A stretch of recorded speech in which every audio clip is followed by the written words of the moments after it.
My first video is going to be about restructuring data in SPSS, and the reason that this is my first video is that this is the first step to doing your own analysis on data that already exists that you did not collect. It's often not in the form that you need, which means that you need to change it somehow to make it amenable to what you want to do. And how do you know if you need to do this? If you have a cross-sectional study, each person should have one row. And if you have a longitudinal study, each person should have one row per time they participated in the study.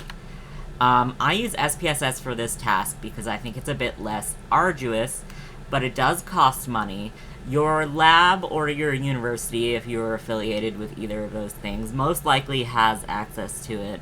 And for this particular task, I would recommend just sitting down in the library or something and getting it done. You can do it with R, which is free and open source, and a lot of the analyses that I will show you, I will be doing in R. But SPSS, I just find the interface easier for this particular task. And I'm going to be showing you data that I took from a public database called SchizConnect, which collects data of schizophrenia patients. They have a lot of fMRI data, however, they also have a lot of clinical data, which is what I downloaded. And you can go to http://schizconnect.org and make an account and download whatever data you like, and try to follow along. So the real first step is to import the data into SPSS. And I won't be covering that in this video, but there is an automated wizard. So just, click the buttons. If it doesn't look right, try it again. I sometimes have to do it a couple of times because it can be a little bit wonky, but there is a wizard, so it's pretty straightforward. And then you have the data in front of you in SPSS. It looks like a spreadsheet. The first step here is to just look and see what you have. So here we have the source and the study and the site. That's because this public database has multiple studies that you can get data from all in one data set. In this case, though, they're all the same. And then we see subject ID. Okay, so that's person. And all the way down, as far as we can see here, this is all one person. So we're going to have to restructure this because we want each person to be one row. And we see how it's kind of broken down. They tell you what assessment it is. So like down here, this is emotional intelligence test. And then these are individual questions or values related to those assessments. The only way to find out what these actually mean, in this case, is to look at the manual. And if you look at the manual, you'll find out that this CNP_67 is the Emotional Intelligence Test T-score, which for this participant was 51. The next step is to go to File, New, Syntax, and we will get a window that looks like this, or I've written in it a little bit. It's blank when you open it, but what we're going to have to do here is to write some programming to tell SPSS what to do with this data. And I've broken it down into 3 broad steps. The first one is to compute new variables with the information that you want. The second step is to use AGGREGATE to create a new data set that is structured in the way that you desire. And the third step is, as applicable, to recode values. For example, if there's a particular value for missing data, then you'll want to set that to system missing. But we will go over that. So, step 1, compute new variables. The first thing you do when you compute a new variable is you have to declare it and set a sort of default value. So let's say we compute a new variable, and we will call it EI T-score, because we're going to be looking at that CNP 67, the T-score for the emotional intelligence test. And in some cases, there are times when you will want to set the default value to 0. However, in this case, that's not what we want to do, because 0 would have some kind of, like, you use 0 in instances where 1 means you have it and 0 means you don't. So by default, we can say that you don't, and then if you do, we change the score to a 1.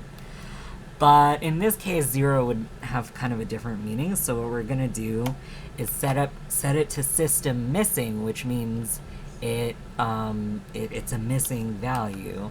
And the way to do that in this context is $sysmiss. And that tells SPSS to create a variable called EIT score and set it to system missing value. Now, SPSS actually won't do this the way it's written, because in order to do certain functions, SPSS is kind of weird, and it waits to read a command like this before it will do that. So you would have to run it with the execute command below it in order for it to actually perform this action. In between these, I'm gonna write the code for what happens if we want to assign an actual value to EIT score. And the reason we would do that is if the question ID is equal to CNP 67, which is what we determined using the manual for SchizConnect, is the emotional intelligence test T-score. So if that is what we're looking at, then we can tell it EI T-score should equal the variable for value, which is question value. And now this should work. Let's see what happens when we run this code. So when you run it, you have to highlight what you want and click this green play button which says run selection. The output is telling me it did it, and then when we look at the data set, we see we have this new variable. It's blank for all of the questions except the one we're interested in, the emotional intelligence test T-score, and in that case it has the value, and it has this for other participants as well. Every participant has their value in this variable. Now, I'm going to show you the actual syntax I used on this data set. And as you can see, it's pretty long. But it gets a little bit more complicated with some of these questions. Like you can see at the other verbal learning T-score, visual learning T-score, they all follow the same formula until we get to something else. So here we see I computed race. I wanted to figure out what race the participant wants. And it has a similar structure. However, then I specifically wanted to know if the person was black and or if they were white. So I computed black. set the default to 0. This is one of those cases where you can use 0 as the default. And then I said if race equals 3, which was African American, black equals 1, which means yes, they're black. And then execute, and then the same thing for white. Interestingly, the code for white was race equals 0. So, there we have it. And then age is pretty much similar. Then we get to gender. It's similar, but there was a convention for code 9999 as the value of gender, meaning they didn't know. In this case, I set it to system missing. SPSS is weird about when you have to use the $ with system missing. If you are ever working with system missing and you find that it's not working, try it with and without the $, and there's another form of it too. SPSS is just kind of weird. And then we get to the aggregate part. We can just look at them side by side. So, first, when you're wanting to aggregate, you have to dataset declare, and then name the dataset, and I will call this testing data, and then that's it. You've declared a dataset. And the reason you did this is so when you aggregate, it will throw it into that dataset. Otherwise, it creates like a temporary dataset. But this is a little bit more useful. Now, aggregate is probably my favorite function in SPSS. The first thing you do is declare an out file, which is where you want it to go, and in this case we can just say testing data, because that's what we just declared. And then this is where the magic happens. Break. Because what it will do is it will create a break group for each entity defined by your break variables. So in this case, we're going to use subject ID as the break variable, because then it will look at subject ID and it will create one row for each subject ID, which is exactly what we need it to be doing. But we have to tell it what to include. So,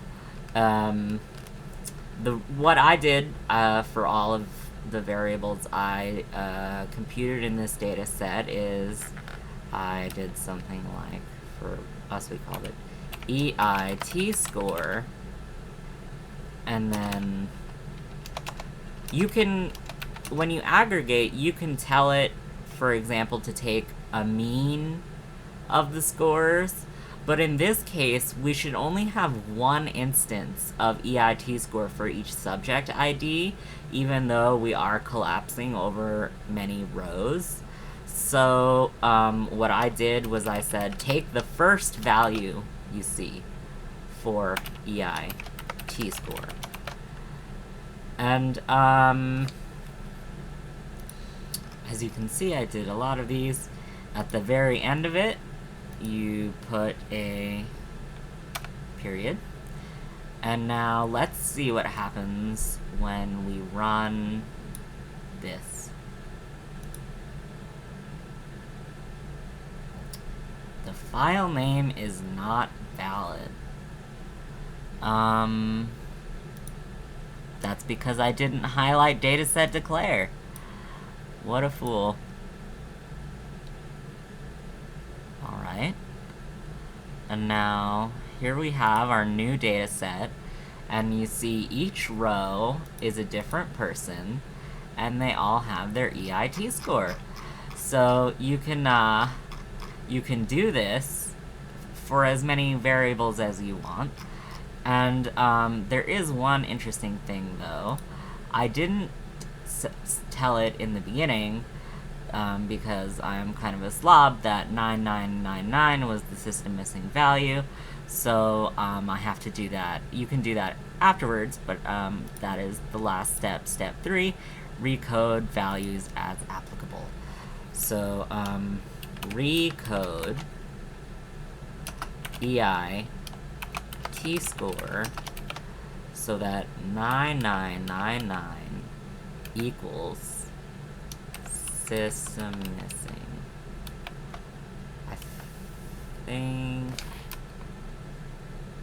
I think it doesn't have to have the $sign.